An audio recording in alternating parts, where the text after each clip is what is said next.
Hi guys, கிம் சேரூன், கிம் சோஹூன் இவங்களோட dating issue, இந்த பொண்ணு எப்படி இறந்துச்சு அப்படிங்கிறது தான் இப்போ டாக் ஆஃப் த டவுனாக இருக்குது கே ட்ராமா இண்டஸ்ட்ரியில். இதை பற்றின ஃபுல் டீட்டெயில்டான கே ட்ராமா நியூஸ் அண்ட் ஆர்டிக்கலில் வந்த நியூஸை வச்சு இப்போ அதோட பேக் ஸ்டோரி என்ன அப்படின்றத நாங்கள் இங்கே எக்ஸ்பிளைன் பண்ணியிருக்கோம். நீங்கள் இதை பற்றி என்ன நினைக்கிறீங்க அப்படின்றத கமெண்ட் செக்ஷனில் சொல்லுங்கள். கிம் சேரோன் இந்த பொண்ணோட ஏஜ் 15, கிம் சோஹூன் இவரோட ஏஜ் 27. இவங்க ரெண்டு பேரும் 2015 டேட் பண்ண ஸ்டார்ட் பண்ணியிருக்காங்க. பட் இந்த இஷ்யூ எங்கேருந்து ஸ்டார்ட் ஆச்சு அப்படின்றத ஃபர்ஸ்ட் சொல்லிடுறேன். கிம் சோரூன் வந்துட்டு என்ன பண்ணியிருக்காங்க அப்படின்னா, ஒரு நாள் வந்துட்டு ஒரு போஸ்ட் வந்து போட்டிருக்காங்க. அதாவது கிம் சோஹூனும் கிம் சேரூனும் க்ளோஸாக இருக்க மாதிரி ஃபோட்டோஸை இன்ஸ்டாகிராம் ஸ்டோரியில் போட்டிருக்காங்க. அந்த ஸ்டோரி வந்துட்டு ரொம்ப வைரலாக போயிருச்சு.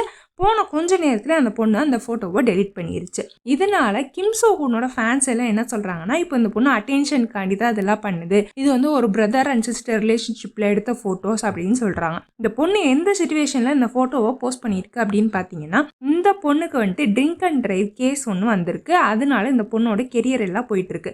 அதை பற்றின டீட்டெயில்ஸ் கொஞ்சம் நேரத்தில் இப்போ நான் உங்களுக்கு சொல்கிறேன். இந்த பொண்ணு ஒரு ட்ரிங்க் அண்ட் டிரைவ் கேஸில் மாட்டிட்டு இந்த பொண்ணோட கெரியர் வந்து டவுன்ஃபால் ஆகிட்டு இருக்கு. இதே டைம் இந்த சைட் பார்த்தீங்கன்னா கிம் சோஹூனோட ட்ராமா வந்துட்டு குயின் ஆஃப் டியர்ஸ் ரொம்ப ஹை பீக்கில் போயிட்டு இருக்கு. இந்த டயத்தில் தான் இந்த பொண்ணு இந்த போஸ்ட்டை வந்து ஸ்டோரியில் போட்டுட்டு டெலிட் பண்ணிடுது. இதனால ஃபேன்ஸ்குள்ளே வார் வருது. இந்த பொண்ணு வந்துட்டு அட்டென்ஷனுக்காண்டி இப்படி பண்ணுது, இந்த பொண்ணுக்கும் அந்த பையனுக்கும் எந்த சம்மந்தமும் கிடையாது, இது வந்துட்டு ரொம்ப சின்ன பொண்ணு, அவங்க வயசில் டிஃப்ரென்ஸ் இருக்குது, இந்த பொண்ணு வேணும்னே அட்டென்ஷன் கிரியேட் பண்ணுது அப்படின்லாம் சொல்கிறாங்க. இப்படி தான் இந்த இஷ்யூ ஸ்டார்ட் பண்ணியிருக்கு. இப்போ பார்த்தீங்கன்னா ஃபர்ஸ்ட் கிம் சோஹூன் இந்த ஃபோட்டோ இஷ்யூ வந்த பிறகு அவங்க சைடில் இருந்து என்ன பண்ணுறாங்க அப்படின்னா, இந்த மாதிரி டேட்டிங் எதுவும் நானும் அந்த பொண்ணு பண்ணல, இவங்க ஏன் இப்படி பண்ணுறாங்கன்னு எனக்கு தெரில அப்படின்னு சொல்லிட்டு ஒரு அஃபிஷியல் நோட்டிஃபிகேஷன் விடுறாங்க. இந்த side back of the truth என்ன அப்படின்னு பார்த்தீங்கன்னா, கிம் சோரோனும் கிம் சோஹூனும் 2015 இருந்து டேட் பண்ண ஆரம்பிச்சிருக்காங்க. அப்போ இந்த பொண்ணு மைனராக இருந்திருக்கு. இந்த பொண்ணோட வயசு வெறும் 15 தான். இவரோட வயசு பார்த்தீங்கன்னா 27.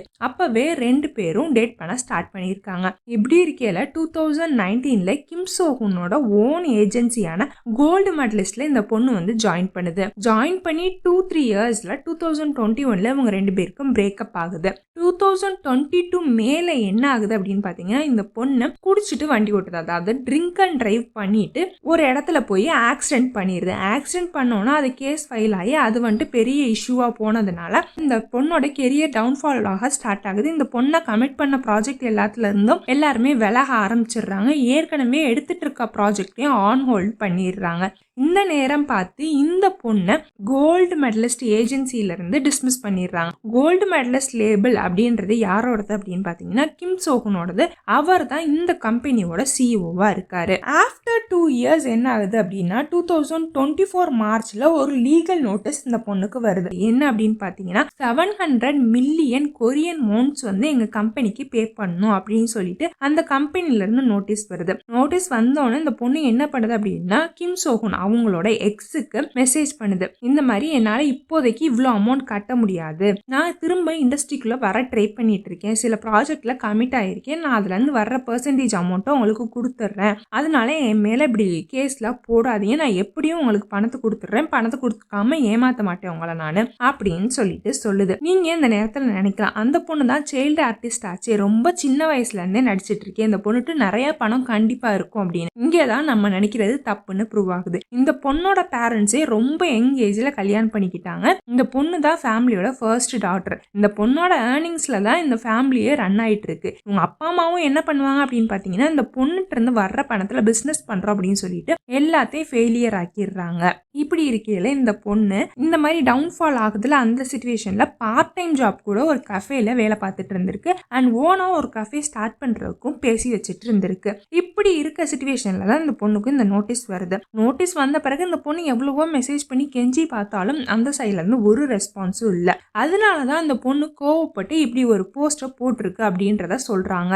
இதே டைம் இந்த பொண்ணு என்ன பண்ணியிருக்கு அப்படின்னு பார்த்தீங்கன்னா, ஒரு லெட்டர் மாதிரி டிராஃப்ட் மாதிரி எழுதி வச்சிருக்கு. இந்த மாதிரி நானும் அவர் ரிலேஷன்ஷிப்ல இருந்தோம், இதெல்லாம் பிரச்சனை, என்னை மன்னிச்சிருங்க அப்படி இப்படின்னு சொல்லிட்டு ஒரு லெட்டர் எழுதி வச்சிருக்கு. அதை அவங்க கசினுக்கும் சென்ட் பண்ணியிருக்கு. சென்ட் பண்ணோன்னா அவங்க கசின் கேட்டிருக்காங்க, இந்த லெட்டரை வந்துட்டு நீ போஸ்ட் பண்ண போறீங்க? இல்லை, நான் இந்த லெட்டரை போஸ்ட் பண்ண போறதில்ல, பட் சும்மா எழுதி மட்டும் வச்சிருக்கேன் அப்படின்னு சொல்லிடுது.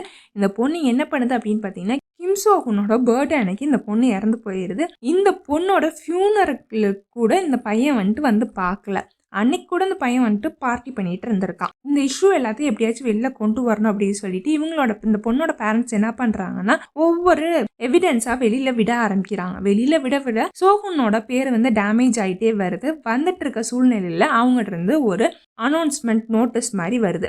ஆமா, நானும் அந்த பொண்ணும் டேட் பண்ணோம். பட் அந்த பொண்ணு மைனர் ஆர்கேல் நான் டேட் பண்ணல, அந்த பொண்ணு மேஜர் ஆர்கேல் தான் டேட் பண்ணோம், பிரேக்கப்பும் ஆயிடுச்சு அப்படின்னு சொல்லிட்டு ஒரு நோட்டீஸ் வருது. இப்போ கிம் சோகுனோட ஃபேன்ஸ் எல்லாம் இவர் இப்படி கிடையவே கிடையாது அப்படின்னு சொல்லிட்டு சொல்றாங்க. காமன் ஆடியன்ஸும் சேரோனோட ஃபேன்ஸும் என்ன சொல்றாங்கன்னா தப்பு எல்லாமே சோகுன் மேலதான் இருக்கு, அவருக்கு mercyயே கிடையாது, கொஞ்சம் கூட அந்த பொண்ணுக்கு இறக்கப்படல, ஒரு மைனர் பொண்ணை டேட் பண்ணி ஏமாத்தி இருக்காரு, அந்த பொண்ணோட லைஃபே ஸ்பாயில் பண்ணிட்டாரு அப்படின்லாம் சொல்லிட்டு இருக்காங்க. ஸோ இந்த இஷ்யூ கண்டிப்பா கோர்ட்டுக்கு வரும். கோர்ட்டுக்கு வந்துட்டு என்ன ஜட்ஜ்மெண்ட் வருது அப்படின்றத வச்சுதான் யார் மேல தப்பு இருக்கு யார் மேல ரைட் இருக்குன்னு நம்ம டிசைட் பண்ண முடியும்.